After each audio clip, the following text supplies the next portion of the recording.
These challenges, in our opinion, seem to have overwhelmed our security institutions. The governors are supposed to be the state security officers of their state. There is need for us to at least engage the traditional rulers. We need to do something about our porous borders. We have to own it from the unit level to the ward level to the local government to state. Mr. President, the importance of today for us is for us to take action. Those in favor say aye. Those against say nay. The ayes have it.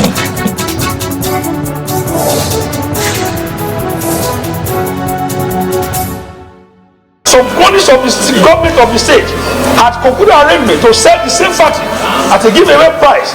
Senate frowns at sales of public assets without due process. Calls for a halt in the sale of Idare chocolate factory.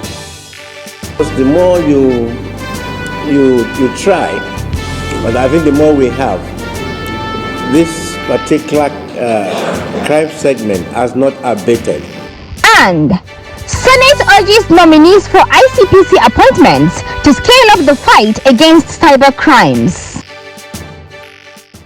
Welcome to the program Inside the Senate. I am Hussaina Amina Aboki, your anchor. The Senate is on its campaign break preparatory for the upcoming general elections this February. Before then, it considered some motions on insecurity and screened presidential nominees for reappointment as commissioners of the Independent Corrupt Practices Commission (ICPC). We have reports on these alongside other activities in this episode of Inside the Senate. Details after the break. Don't go away. The Senate to send a message to the President to reap opportunities from that agreement. Raise a matter of urgent public importance. And we are aware that when this particular motion comes up for a longer term development, arise to second the motion. Those in favor of this prayer say aye. Those against say nay. The ayes have it.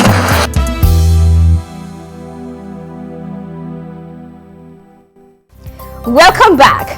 On the front burner of the Senate's activities before its campaign break on Wednesday the 25th of January 2023 was the challenge of insecurity. A motion on this, which was sponsored by Senator Sani Musa, specifically on the gruesome burning alive of a Catholic priest, Reverend Father Isaac Achi, in his residence in Kafin Koro in Paikoro local government area of Niger State on the 15th of January 2023. Let's take the report on this incident alongside others as compiled and presented from our studio. Many of whom were very sure. On the motion under matters of urgent public importance, Senator Mohammed Sani Musa cried out that Nigerians have become endangered species as bandits and terrorists now operate freely. Archie's death comes with amid a spate of violence in Nigeria, in which hundreds of innocent Nigerians have been killed or kidnapped by Boko Haram and other terrorists. This very presentation also goes to show the level and the consequences of the insecurity that we are faced with as a nation, that not even priests are spared from the horrors that we are facing. May God help the Federal Republic of Nigeria to overcome the insecurity that we have witnessed over the years. The motion attracted one comment before the Senate took its resolution on the matter. And with this, the following resolutions were adopted.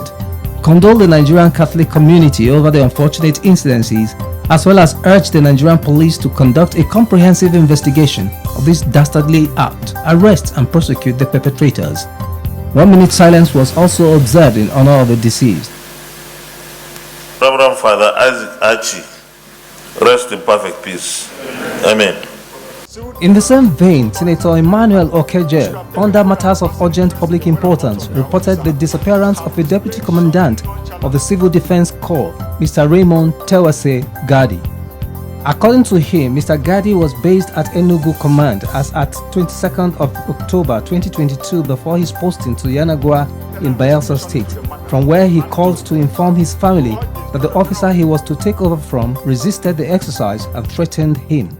2 days after that fateful call to his family and friends by the deputy commandant, an unidentified caller informed the family that Gadi had gone missing. Since the 29th of October call, nothing has been heard of or from Raymond Gadi. The civil defense authorities who should have taken more than a passing interest in the whereabouts of their officer have displayed shocking nonchalance over the matter. I think it is an issue that needs an urgent intervention. All the security agencies, particularly the Nigerian police force, should step into this matter. Because if this officer has been missing since the past 3 months, since October 29th last year, it only means that there is a whole lot to think whether he is still alive. After one comment on the motion, the Senate resolved to urge the Commander General of the Nigeria Security and Civil Defense Corps (NSCDC) to initiate action into the disappearance of Mr. Gadi with a view to locating his whereabouts. In another motion under matter of urgent public importance, Senator Ayo Akinelure reported efforts of the Ondo State government to sell off the Ondo State chocolate production factory in Idonre, Ondo State. In his submission, the sponsor disclosed that over 9 billion naira has been invested in the factory, which has the capacity to produce 2.8 million tons of chocolate per annum, with over 250 farmers involved in upscaling production. He added that the factory was established in collaboration with partners from the United States of America to, amongst other things, add value to dry cocoa beans before export, provide additional value for the product, thereby providing employment opportunity for citizens, and boost the state's internally generated revenue (IGR) through the functionality of the factory estimated at about $1.1 billion annually. He then lamented that even with these benefits, the Ondo State government has of recent perfected plans to sell off the factory without due process. The state government, under a sinister motive, had concluded plan to put the company for sale to cronies without the due process of competitive bidding, in line with the Public Enterprise Privatization and Commercialization Act of 1999. Some cronies of the government of the state had concluded arrangement to sell the same factory at a giveaway price at the detriment of the people of Ondo State and the local government in particular, without following due process in line with provisions of the Public Enterprise Privatization and Commercialization Act of 1999, which has generated public outcry to stop the government from selling the property of Ondo State. The motion was debated. Ordinarily, there's nothing bad when government come into conclusion that assets, including companies and public enterprise, are becoming difficult for government to manage. But the problem in our country is when public assets are disposed, from history, we have seen that they were not done with the best interests of the people. The high level of unemployment and insecurity Nigeria is facing today emanated from the sales of public assets. Our collective wealth as a people was handed over to some few opportunists at the expense of the people. Quite a number of government assets, including the iron and steel complex at Jakarta, that were disposed. Up till now, iron and steel complex at Jakarta is fallow, it's sit down, no employment, no production. NEPA has not improved, it has been sold, nothing is improving. The current governor of Ondo State, Arakunrin Oluwarotimi Akeredolu, is someone that I have known for over 40 years. And I know for a fact that he is very, very passionate about this project, this chocolate project, because it's the first of its kind in the history of cocoa processing in Nigeria that a state government will invest in an enterprise that is generating a product that is internationally acceptable. Because as at today, this product is exportable and is being exported.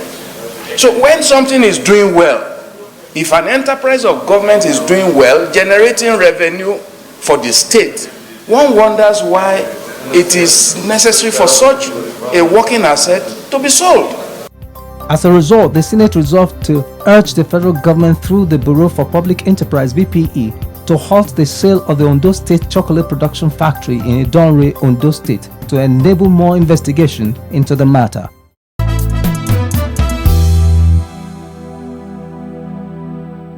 Those were some of the resolutions reached by the Senate when it considered motions before the recess.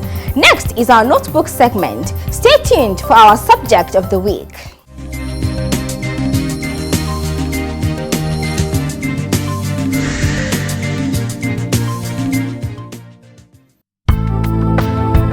The legislature performs the following functions. Number 1, lawmaking. Number 2, representation. Number 3, appropriation. Number 4, oversight duties. Number 5, ratification of bilateral treaties, as well as number 6, screening and confirmation of presidential nominees, a function carried out by the Senate only.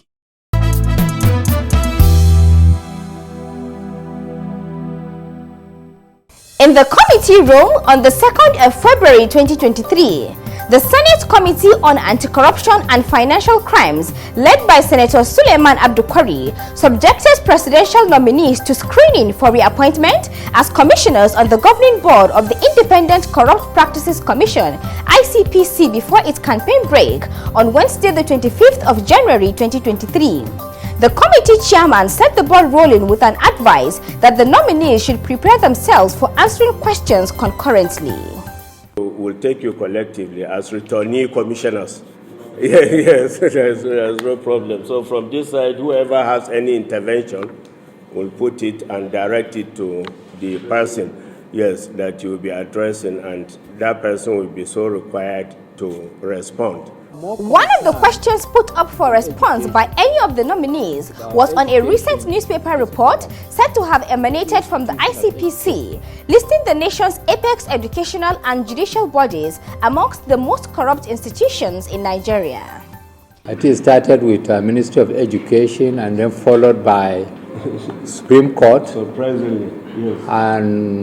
And was it appeal and the rest? I cannot remember. I only remember the two. The report came from ICPC, and I'm sure that report cannot come out without you participating in how you arrive, at those at that information. And even the second one, Supreme Court. That's where we have the last hope of a common man in this country. And ICPC said is the second most corrupt institution. I think the indictment is large, very, very strong. So maybe you can give us, a light on that, how these things, happened. In answering the question, one of the nominees, who is a retired justice, averred that the system in operation in these institutions has made them susceptible to corruption, while another, a barrister, also said it was not exactly a direct accusation. Due to maybe the systems in those organizations. And it is the duty of the ICPC to assist those organizations with advice on how to go about plugging those loopholes that expose the institution to corruption. Okay. It simply said that the processes, their internal processes, yes, are highly susceptible to corruption. Yes, they are not. There are so many loopholes. So many loopholes that will allow corruption to thrive. That is what the report is talking about. We are not accusing them directly, but we are trying to let them know that they need to beef up.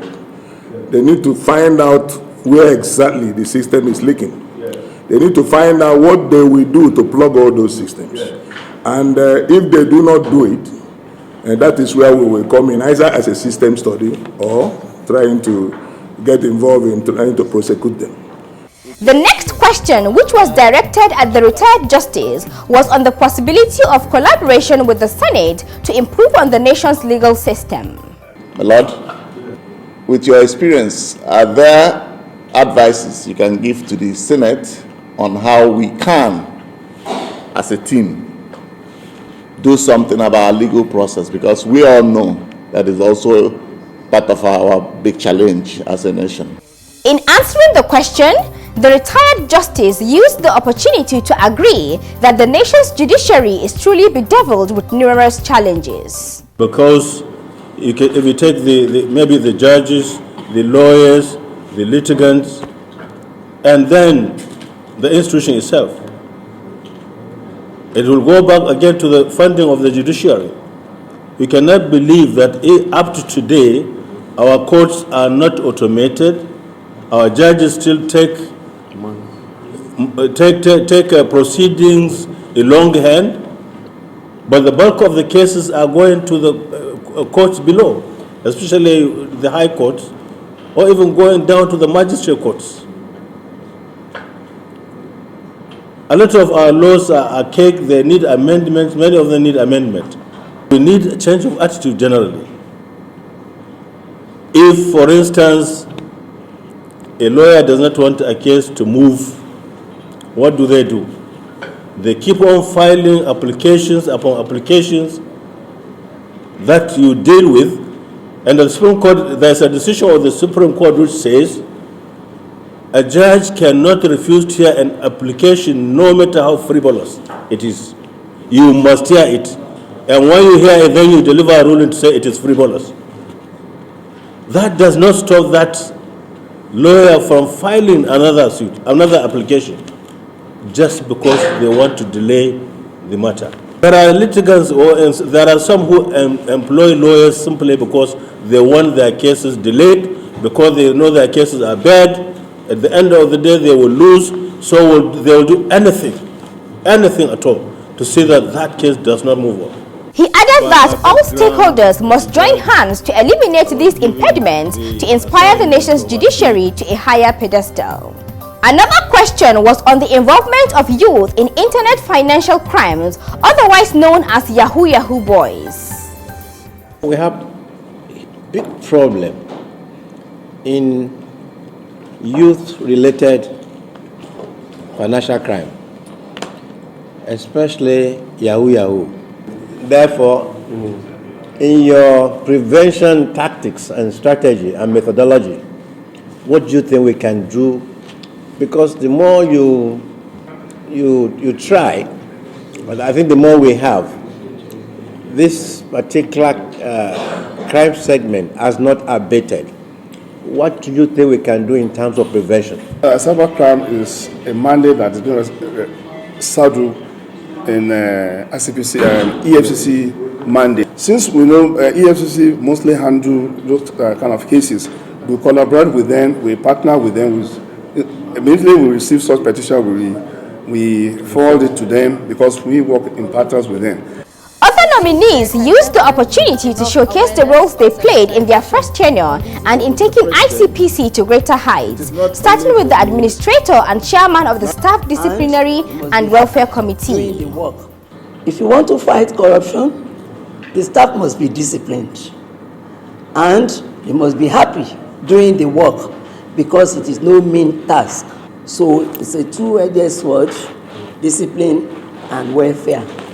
And to the glory of God, we are happy to state today, sir, that the staff are a disciplined workforce. We have taken our sensitization and education projects to various parts of Nigeria, and by the grace of God, we have achieved tremendous support from the public, because the fight against corruption is not only for Mr. President, it is not only for the National Assembly, it is not also only for the ICPC or EFCC, but it is for the entire Nigerians.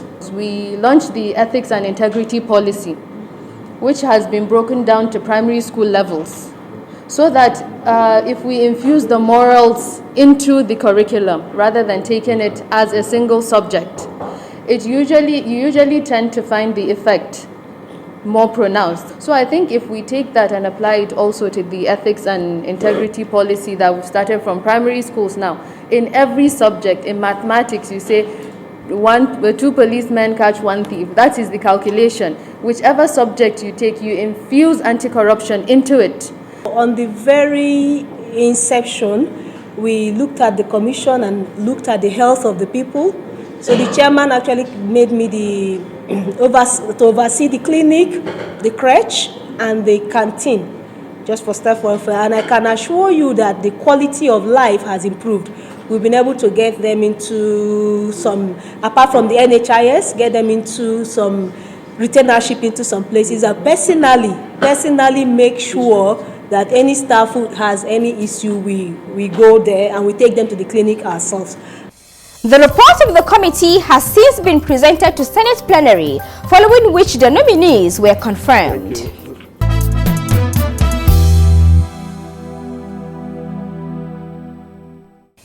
Outside the National Assembly, on Monday the 30th of January 2023, the Deputy Whip of the Senate, Senator Aliyu Sabi Abdullahi, was home in New Busa, Niger State, to commission the newly rehabilitated New Busa Township Stadium, the responsibility of which he took. Let's take this report on the matter as compiled and presented from our studio. I decided, let me look at what is on ground. Senator Sabi Abdullahi gave clarification on the stadium rehabilitation, saying it is to engage the youth in sporting activities, particularly football, now a money-making industry. The whole idea is to create that enabling environment for youth to showcase their talents. All of us know today football is a multi-billion-dollar industry. The last World Cup made a profit of billions. So we know what it means. And it is only possible for you to attract whatever football has when you have the facilities. So this place is an attempt for us to have such kind of facilities. We still have and pray that we will still do more intervention here in the coming year. Even this year I have more things to do here. But of course, having reached this stage, we felt it is time for us to open it for use. In the name of Allah, Amongst the highlights of the occasion were the cutting of tape to signify the commission, as well as cultural dances of Borgu Kingdom.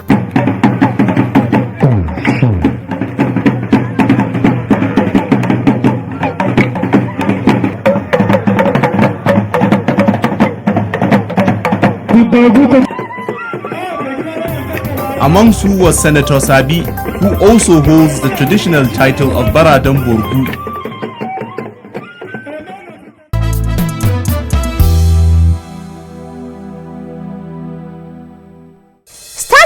For our Senator of the Week in our profile segment.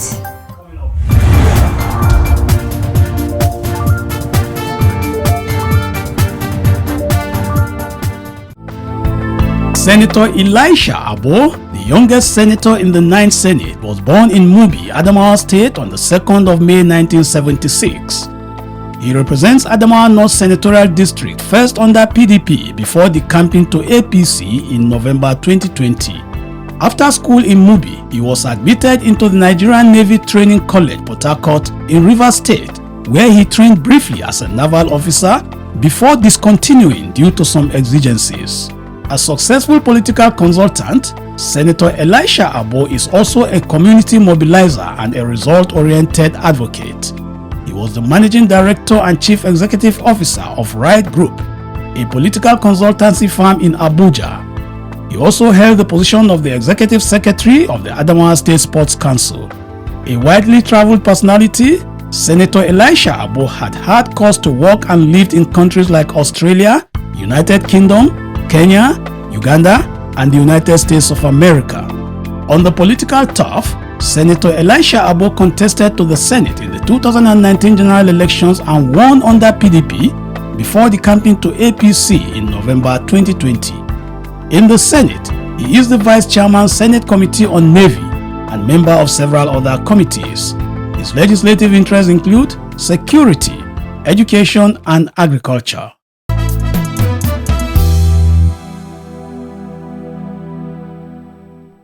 This brings us to the end of the program this week. Join us next week for another edition. Remember, the general elections are just around the corner. Support the process for a free and fair election. Thanks for watching.